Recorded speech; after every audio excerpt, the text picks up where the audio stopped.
Welcome to today's Explainer. We are diving straight into a literal masterclass in suspense, irony, and, well, human nature. Imagine sitting around a room with your friends. The air is thick and warm, and someone leans forward to tell a story that instantly chills your blood, yet somehow, by the end of it, has you laughing out loud. That is the exact journey we're going to take today through a really classic, highly celebrated short story. Listen to this. Has a snake ever coiled itself round any part of your body? A full-blooded cobra? I mean, just sit with that opening hook for a second. That is exactly how the author drops us into the narrative. Imagine the dead silence that would fall over a room if someone asked you that. It instantly commands your attention, doesn't it? We're listening to a homeopathic doctor recounting a deeply personal, terrifying, and ultimately hilarious night from his youth.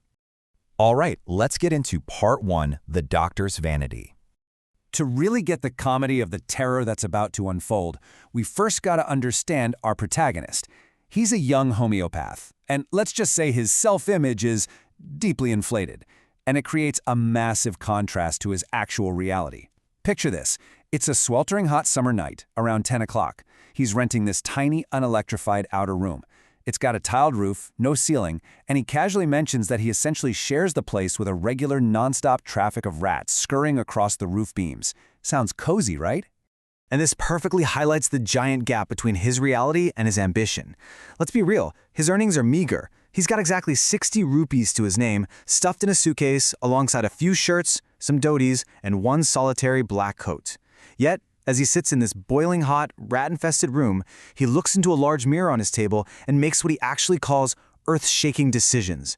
He decides he's going to shave daily, grow a thin, elegant mustache, and always maintain an attractive smile, because after all, and he literally reminds himself of this, he's a bachelor and a doctor. But wait, his grand delusions don't stop at facial hair. He also starts plotting out his perfect marriage. He decides he's going to marry a woman doctor. She needs to have plenty of money and a fantastic medical practice to support him. But here's the kicker, the absolute most crucial detail. She must be fat. Why? His logic is that if he makes a silly mistake and needs to run away, his wealthy wife shouldn't physically be able to run after him and catch him. I mean, this is the absolute height of his arrogant, lighthearted vanity. Now, take a deep breath with me here, as we shift into part 2, The Cobra Strikes. So the doctor is lost in these smug thoughts, just admiring himself in the mirror, when suddenly, the scurrying sounds of the rats completely stop. Then, suddenly there came a dull thud, as if a rubber tube had fallen to the ground. He tries to brush it off. Surely it's nothing to worry about. But curiosity gets the better of him. He turns around, and in one simultaneous, heart-stopping moment, literally the exact second he turns his head, a fat, full-blooded cobra wriggles over the back of his chair and lands squarely on his shoulder. Now the craziest part is how his body reacts. He doesn't jump, he doesn't tremble, he doesn't even cry out. He is, quite literally, turned to stone. The snake slithers along his shoulder and tightly coils itself around his left arm, right above the elbow. Its hood is spread wide and the lethal head is hovering hardly 3 or 4 inches from his face. He is physically paralyzed, just sitting there like a granite image in the dim light of a kerosene lamp, completely surrounded by darkness. But while his body is stone, his mind is just racing with sheer panic. That heavy coil feels like a rod of molten fire crushing his arm. He realizes that at his slightest movement, death is literally just 4 inches away. Reality brutally crashes into his vanity, and this terrifying thought hits him. Suppose it struck. What was the medicine I had to take? The answer is none. There are absolutely no medicines in his meager room. All of his grand pride vanishes in an instant, and he suddenly recognizes what he truly is in that moment, a poor, foolish, and stupid doctor.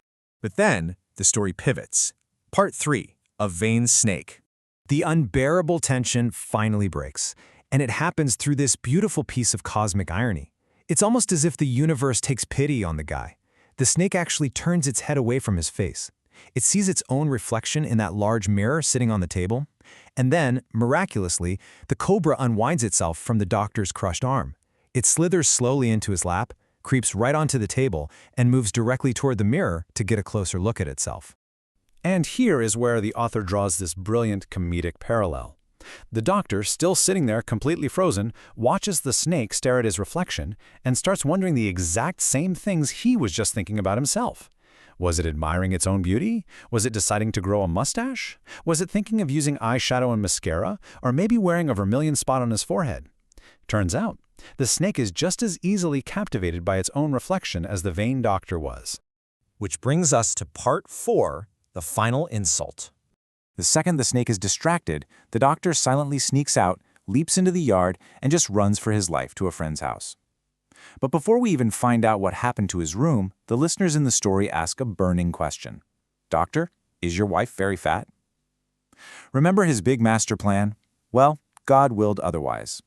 The man who plotted to marry a wealthy, heavy-set woman so he could outrun her ended up married to a thin, reedy person with the gift of a sprinter. Just a brilliant little slice of cosmic irony. But the story isn't over. The next morning at 8:30, the doctor bravely returns to his room to pack up his belongings and move out. Except, there is almost nothing left to move. A thief had broken in during the night and completely cleaned him out. His suitcase, his shirts, his dhotis, his solitary black coat, and his entire life savings of 60 rupees, all gone. Well, the thief didn't take absolutely everything. The doctor tells his friends that the thief left behind exactly one item as a final stinging insult. It was his white vest. You know, the one that was not so white, his dirty vest. The doctor bitterly jokes that the thief must have had such a high sense of cleanliness that he absolutely refused to touch the dirty vest, leaving it hanging there as a monument to the doctor's messy reality. And the snake? The doctor never saw it again. It was left alone, completely taken with its own beauty. All right, part 5, the Baipur Sultan. So who could actually craft such a hilariously ironic tale? Meet Vaikom Muhammad Bashir. He is an extraordinarily acclaimed Malayalam fiction writer from the state of Kerala in India. He's the mastermind who wrote The Snake in the Mirror, a story that so perfectly captures the absolute fragility of the human ego. Bashir was born in 1908 and spent his life contributing vastly to literature and society. He earned such immense respect that in 1982 he was actually awarded the Padma Shri, which is one of India's highest civilian honors, before passing away in 1994.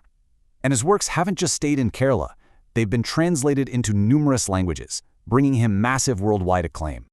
But the truly crucial point about Bashir is why he was so beloved.